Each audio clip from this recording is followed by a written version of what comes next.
Yes, I think I see one part in your book on the West where you say, some of my friends in other countries might wonder why I'm giving advice to America on how to become stronger, but I genuinely, want all of the countries in the world to reach their potential, and you come as a friend, and you say this over and over in the book. You go, I'm not criticizing. I'm not here to just list the flaws and follies of the United States. I'm pointing out ways in which this country is hurting itself.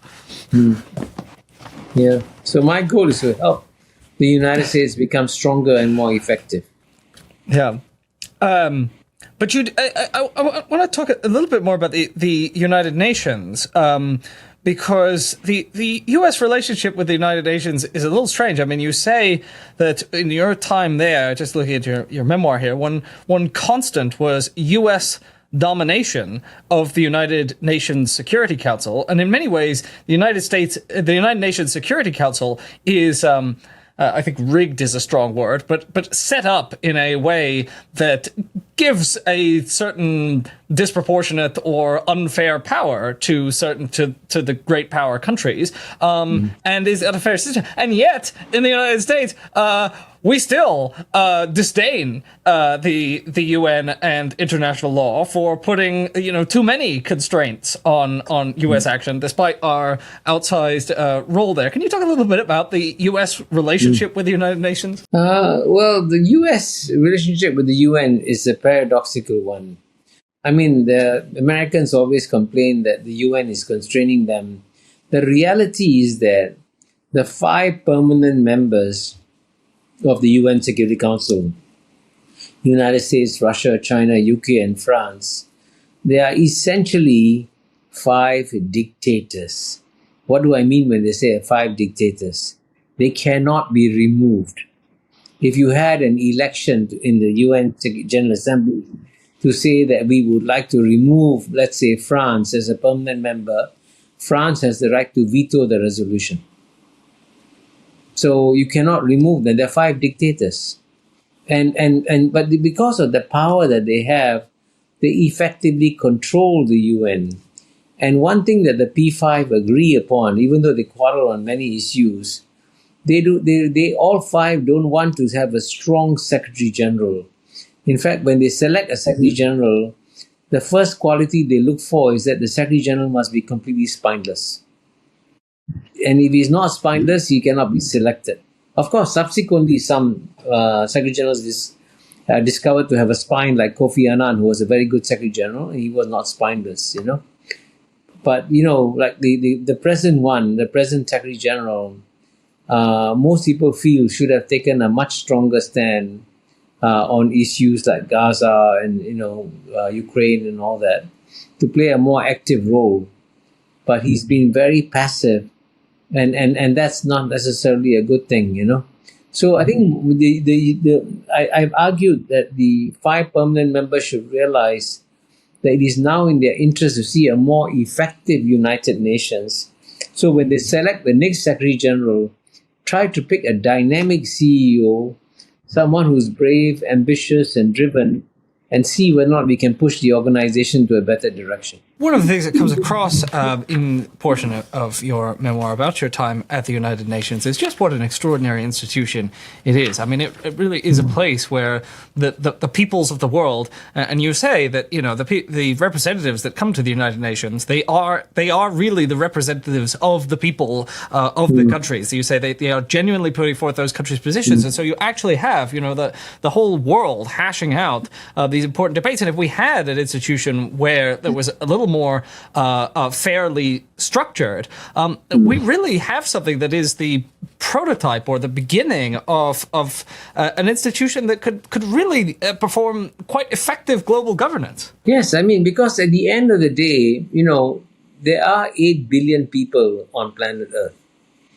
And if you're going to have any kind of global government or global cooperation, you have to involve all 8 billion people in the world.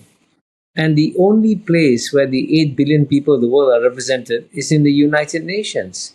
And I use a simple boat analogy to explain why we need to cooperate more.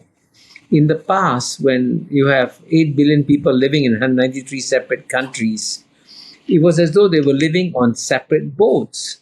They were separated from each other. And indeed, if one boat caught COVID, another boat wouldn't catch COVID. We're on different boats. But the world has effectively shrunk. There's no question whatsoever. We live in a small interdependent world. And so the 8 billion people no longer live in 193 separate boats. The 8 billion people now live in 193 separate cabins on the same boat. And that's why when one cabin got COVID, all 193 cabins got COVID. COVID was a signal that we are on the same boat. So if you're on the same boat, there's no point trying to protect your cabin if the boat is sinking. So therefore, that's the reason why you must step out of our cabins. You must protect our cabins, and you must also protect the global boat as a whole. And that's why you need the United Nations. And that's why you need to develop, in the West especially, leaders who can speak out intelligently and thoughtfully on why some of the global challenges we face, whether it's climate change, whether it's pandemics, whether it's global financial crisis, they can only be solved if all of us come together to solve this problem. And this is a time where the United States of America, instead of moving towards more unilateralism, should be moving towards more multilateralism for the national interest of the United States, to serve the interests of the United States.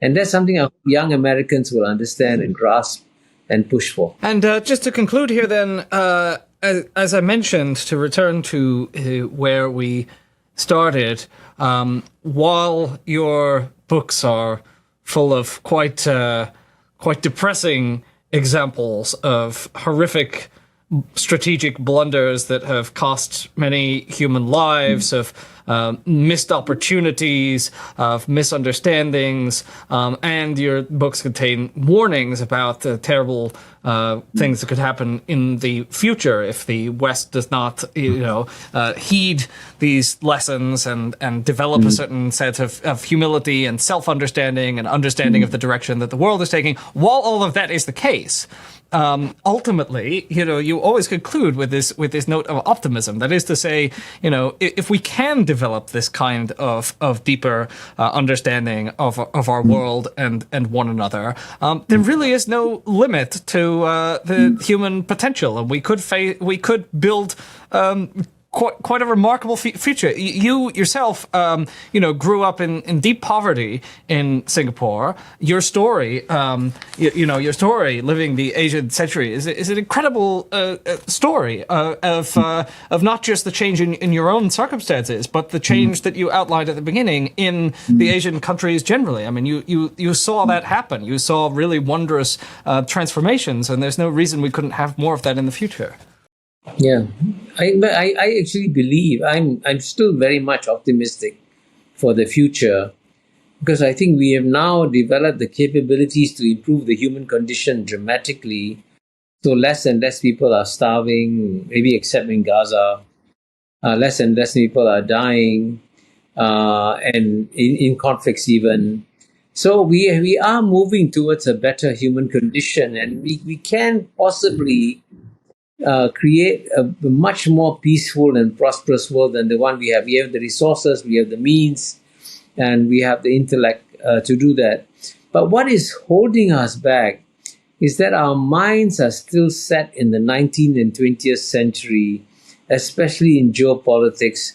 And we are focused on zero-sum games about, am I number one or are you number one? And frankly, it doesn't matter if you have the biggest cabin on the boat if the boat is sinking. It makes it meaningless to say I should have the number one cabin. But what's more important is to save the boat as a whole and create a better planet for everybody. And I think it can be done. But to achieve this, the West has got to go through a major mental reboot, because the West doesn't understand how to deal with people of different cultures and different civilizations, because they do think differently, they do act differently, and you have to understand how they think and feel if you want to work with them. And that's what a lot of my writings try to do, to point out that, hey, the rest of the world, they may think very differently from you, but they're also very more than willing to work with you if you treat them with some respect and you approach them with some humility. 偷偷告诉大家，我最近发现了新法宝 Royal Face 逆时奇迹系列，它有活肤露、全效精华，还有精华霜。尤其我皮肤比较偏干，所以我非常的注重保湿。保湿做得好，肌肤自然烹饪。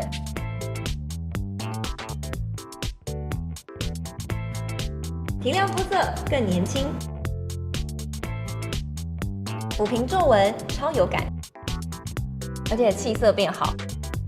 用心保养，每天都更美一点。